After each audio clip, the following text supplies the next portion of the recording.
Those of you that have been watching the channel for a while will know that I have a somewhat complicated relationship with the BMW E46 M3.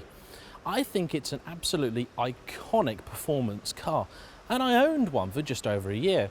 Unfortunately, mine was nothing more than 13 months of heartbreak and financial and emotional abuse. After that, I did a couple of videos where I tried to persuade people to buy more modern BMWs as a good, possibly less heartbreaking alternative.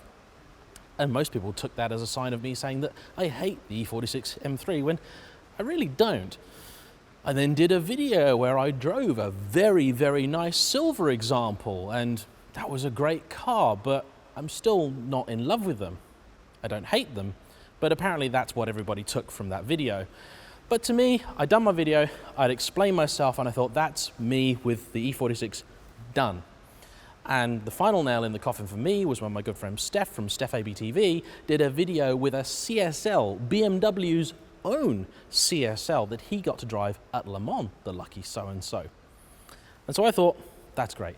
Never gonna have to deal with these things ever again. That's until a guy called John got in touch. And he said, do you want to drive my E46 M3 CSL? Well, I'm sure you can imagine he really had to twist my arm, but here I am. Right, so this is your master switch. Yep. Just on, turns all the power on. Then that's your ignition, so this is off now. Ignition on is your first click, and you'll get all your display.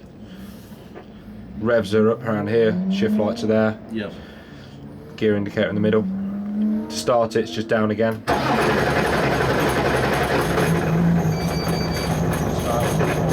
turn it off, it's just up.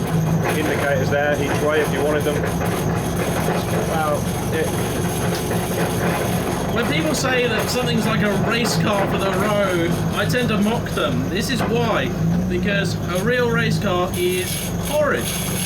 This is a real race car. This exact car is currently second in the UK Brit Car Championship. And when I get out on track, I don't know how much you're going to be able to hear. Possibly not a lot. I'm going to do my best to talk to you guys, but if I have to do a voiceover, I have to do a voiceover. It's genuinely my first time in this car. It's on slicks. They're cold. It's slightly damp out there, so, you know, forgive me if I'm not brilliant. I'm so nervous. This exact car is second in the championship. If I break this, that guy's gonna have a very good time. So give John a thumbs up for being a good sport and bringing this out.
It was around this point I realised that I could hardly hear myself, so I knew that my audience wouldn't have a hope in hell.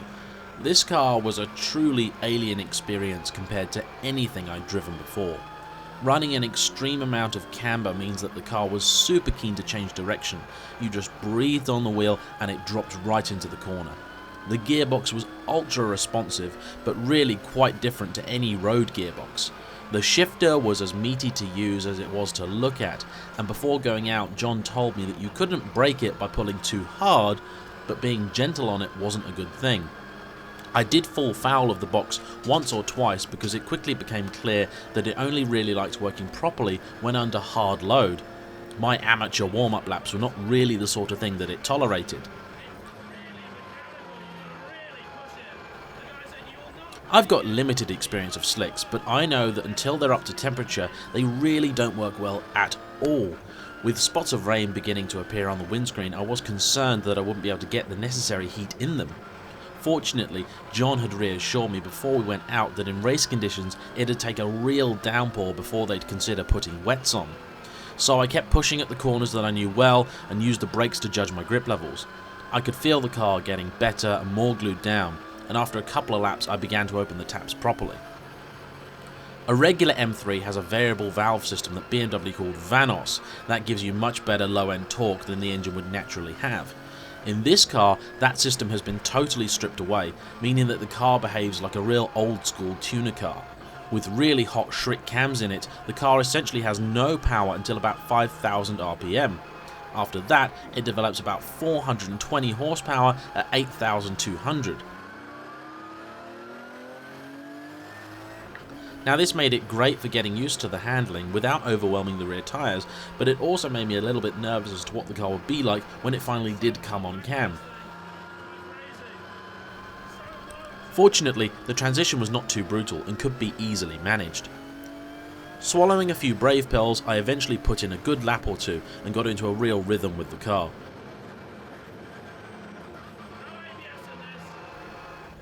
John had told me that with the amount of bodywork that was cut away from the original CSL donor car, the cage was what actually held the whole thing together, so I was very thankful that it was such a well put together car. This was an incredible experience, and afterwards I sat down to talk to John about his racing career and the Brickcar series, so look out for that video soon. For now, thanks for watching. Please hit the subscribe button and give the video a big thumbs up for John being such a cool guy and letting me loose with his prized possession. For those of you that want to see a little bit more of this car on track, I'm now going to show you a lap with a professional at the wheel.